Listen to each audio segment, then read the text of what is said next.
प्रभु जीशु ख्रीष्ट अति बहुमूल्य नाम संपर्क इंडिया द्वारा प्रस्तुत कार्यक्रम नुआ सकाल आशार आज अध्याय में आपण मान स्वागत जनाए। प्रभु आपण मान प्रत्येक को बाहुल्य रूपे आशीर्वाद करंतु। आपण मान धन्यवाद दिए जे आपण मान नियमित आम कार्यक्रम जड़ित होती आ कार्यक्रम द्वारा उपकृत होती। मैं अनुरोध करी आपण मान दयाकोरी आम पुणी आम टेक्निकल टीम प्रार्थना करुवे। ये कार्यक्रम पछरे जो रहीकि ए कार्यक्रम को आपण उपयोगी करुँच से नियमित प्रार्थना तोली धरवे। आपण मान प्रार्थना आम एकांत आवश्यक करूँ। आज जो प्रसंग में आम प्रभु वाक्य आलोचना करवा आलोच्य प्रसंग होची उपाय अच्छी।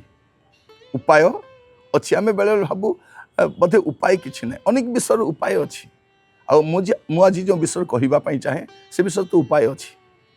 मस्त खोलतु दयाक यूहन्ना लिखित सुसमाचार तार 15 अध्याय तार 3 पद लिखा जाए मु तुमको जो वाक्य कही अच्छी से जोगु तुम्हें माने परिष्कृत हो सारी अच्छ। आम बेले बेले भावु मोर पापरु मंदतारु दुष्टतारु भ्रष्टतारु मु केमिति परिष्कृत हेबी। लिखा जाउछि परिष्कृत होगापाई तुम्हें वाक्य द्वारा परिष्कृत हो पार। प्रभु को वाक्य कौन करे आम को परिष्कार करें। उपाय अच्छी प्रिय भाई भणी मैंने आम जदि आज मंदतारे भ्रष्टतारे असाधुतार जीवन काटुछु गोटे उपाय अच्छी। कौन अच्छी ना आम परिष्कृत हो पारिबा, आमे सफा हो पारिबा, आमे पवित्र हो पारिबा, पुणी आम जो सजाड़ी पारिबा। आपण अनेक मंदतारे अनेक दुष्टतारे भ्रष्टतारे हुए तो आपण संपृक्त हो रही जाइछंती आ भाबुछंती मु कौन करिबी, कौन कले ठु मु बाहरी पारिबी। मु आपन कहिबा पई उपाय अछि वाक्य द्वारा। आपण वाक्य को प्राधान्य दियंतु। वाक्य कौन करे परिष्कार करे। वाक्य ईश्वर जल अटे जो जल रे आपणकर मोर जीवन परिष्कार हो पाए। आज अनेक पापरे बुड़ीकी छटपट होती से पंकरे बुड़ीकी मु कौन करी मु केमिति बाहरी किए मते बाहर करिवो। आम अनेक भावुछु गोटे उपाय अच्छी। अनेक लोक कौन से हारी सारी बोधे आ मु गोटे जययुक्त जीवन काटी पारिबिनी, मु गोटे पवित्र जीवन काटी पारिबिनी। ओ मु तो पापरे बुड़ी जाइछि मु केमिति बाहरी पारिबी एमती आमे भाबिला बेलकु गोटे उपाय अच्छी।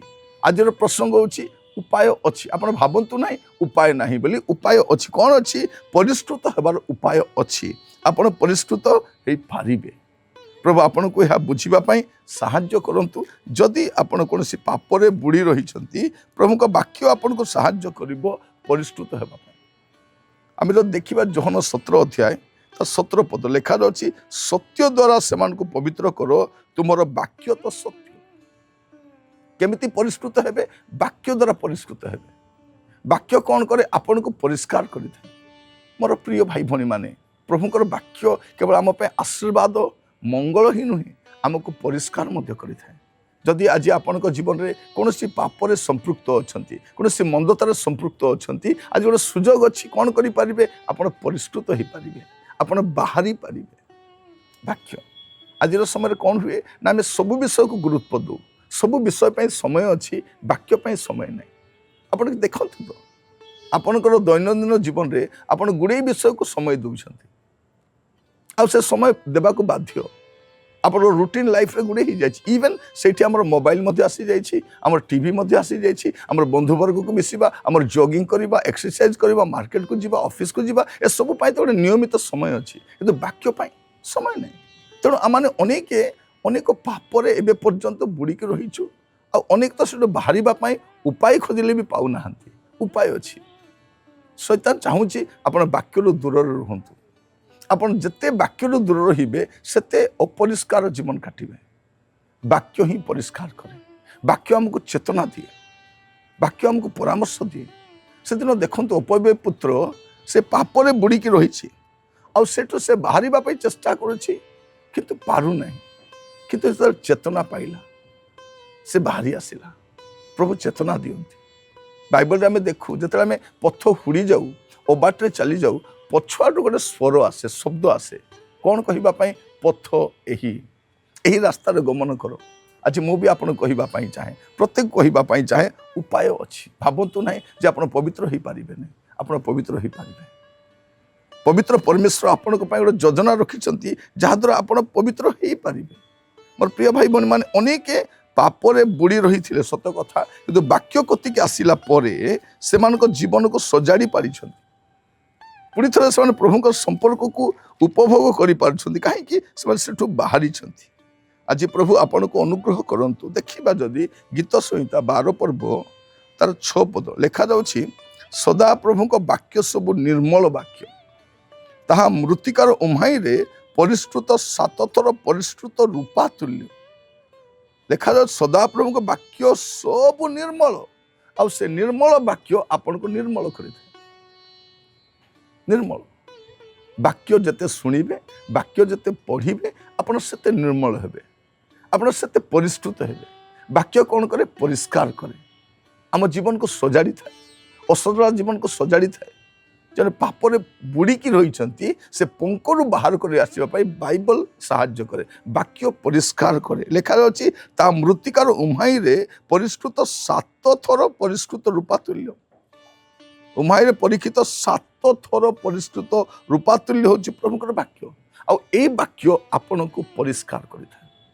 ଦେଖନ୍ତୁ, ଆମେ ଅନେକ ବିଷୟ ଛନ୍ଦି ହେଇକି ରହିଛୁ, ଆମେ କେମିତି ବାହାରିବା ଆମେ ଜାଣିପାରୁନାହୁଁ।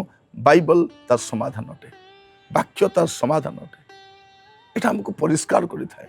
ପ୍ରଭୁ ଆପଣମାନଙ୍କୁ ଅନୁଗ୍ରହ କରନ୍ତୁ। ଗୋଟେ ଉପାୟ ଅଛି, ଆପଣ ନିରୁପାୟ ଭଳିଆ ରୁହନ୍ତୁ ନାହିଁ। ଏବେ ପର୍ଯ୍ୟନ୍ତ ଆପଣ ଅନ୍ୟମାନଙ୍କ ସାହାଯ୍ୟ ଲୋଡ଼ିଛନ୍ତି, କ'ଣ କରିବି ମୁଁ, କି ପ୍ରକାର ବାହାରିବି ଆପଣ ଭାବୁଛନ୍ତି, ବାହାରି ପାରୁନାହାନ୍ତି। କିନ୍ତୁ ଗୋଟେ ଉପାୟ ଅଛି, ପ୍ରଭୁଙ୍କର ବାକ୍ୟ। ବାକ୍ୟ ଦ୍ୱାରା ପରିଷ୍କୃତ ହେବେ। ସତ୍ୟ ବାକ୍ୟ ପରିଷ୍କାର କରେ, ଆଉ ସେଇ ବାକ୍ୟ ଗୋଟେ ନିର୍ମଳ ବାକ୍ୟ ଅଟେ। ତେଣୁ ଆପଣ କ'ଣ କରିବେ? ଯଥେଷ୍ଟରୁ ଅଧିକ ସମୟ ଆପଣ ବାକ୍ୟରେ ସ୍ପେଣ୍ଡ କରନ୍ତୁ। କ୍ୱାଲିଟି ଟାଇମ୍ ଆପଣ ବାକ୍ୟରେ ମନୋନିବେଶ କରନ୍ତୁ। ପ୍ରତ୍ୟେକଙ୍କୁ କହିବା ପାଇଁ ଚାହେଁ, ପ୍ରିୟ ଭାଇ ଭଉଣୀମାନେ, ଆଜି ସମୟ ଆସିଛି ଆମମାନଙ୍କ ଜୀବନକୁ ପରିଷ୍କାର କରିବା ପାଇଁ। ବାକ୍ୟ ସେଥିପାଇଁ ଦେଇଛନ୍ତି ପ୍ରଭୁ। ବାକ୍ୟ କ'ଣ କରେ? ଆମକୁ ପରିଷ୍କାର କରେ। ପ୍ରଭୁ ଆପଣମାନଙ୍କୁ ଆଶୀର୍ବାଦ କରନ୍ତୁ। ଆସନ୍ତୁ ପ୍ରାର୍ଥନା କରିବା। ଅନୁଗ୍ରହକାରୀ ପିତା, ଆମେ ଆପଣଙ୍କୁ ଧନ୍ୟବାଦ ଦେଉଛୁ। ଆମମାନଙ୍କ ଜୀବନରେ ଅନେକ ବିଷୟ ଅଛି ପ୍ରଭୁ, ଯାହା ଆମେ କାହାରିକୁ କହିପାରୁନାହୁଁ। ଆମେ ପରିଷ୍କାର ହେବା ପାଇଁ ଚାହୁଁଛୁ, ଆମେ ପରିଷ୍କୃତ ହେବା ପାଇଁ ଚାହୁଁଛୁ, କିନ୍ତୁ କଠିନ ପରି ମନେ ହେଉଛି। ଆଜି ବାକ୍ୟ ଦ୍ୱାରା କଥା ହେଇଛନ୍ତି ପ୍ରଭୁ। ବାକ୍ୟ ଆମକୁ ପରିଷ୍କାର କରେ, ବାକ୍ୟ ଆମକୁ ଶୁଚି କରେ, ବାକ୍ୟ ଆମକୁ ସିଦ୍ଧ କରେ, ବାକ୍ୟ ଆମ ଜୀବନକୁ ସଜାଡ଼ି ଦିଏ, ବାକ୍ୟ ଆମକୁ ଅବାଟରୁ ବାଟକୁ ନେଇ ଆସେ। ଆମ ଜୀବନର ସମସ୍ତ ପ୍ରକାର କଠିନ ପରିସ୍ଥିତିରେ ବାକ୍ୟ ସାହାଯ୍ୟ କରେ। ପ୍ରାର୍ଥନା କରୁଛି ପ୍ରତ୍ୟେକକୁ ଅନୁଗ୍ରହ କର, ବାକ୍ୟ କତିରେ ସମର୍ପିତ ଜୀବନ କାଟିବା ପାଇଁ। ଆପଣଙ୍କ ଦାସ ଭାବରେ ପ୍ରତ୍ୟେକଙ୍କୁ ଆପଣଙ୍କ ବଳବନ୍ତ ସ୍ଥିତରେ ରଖି ପ୍ରାର୍ଥନା ମୋର ପ୍ରାଣର ପ୍ରିୟ ଯୀଶୁଙ୍କ ନାମରେ ମାଗିଲି, ଆମେନ୍। ପ୍ରଭୁ ଆପଣମାନଙ୍କୁ ପ୍ରତ୍ୟେକଙ୍କୁ ବାହୁଲ୍ୟ ରୂପେ ଆଶୀର୍ବାଦ କରନ୍ତୁ। ପ୍ରଭୁ ଅନୁଗ୍ରହ କଲେ ଆସନ୍ତାକାଲି ନୂଆ ଅଧ୍ୟାୟରେ ଜଡ଼ିତ ହେବା। ବିଦାୟ ଦିଅନ୍ତୁ। ନମସ୍କାର।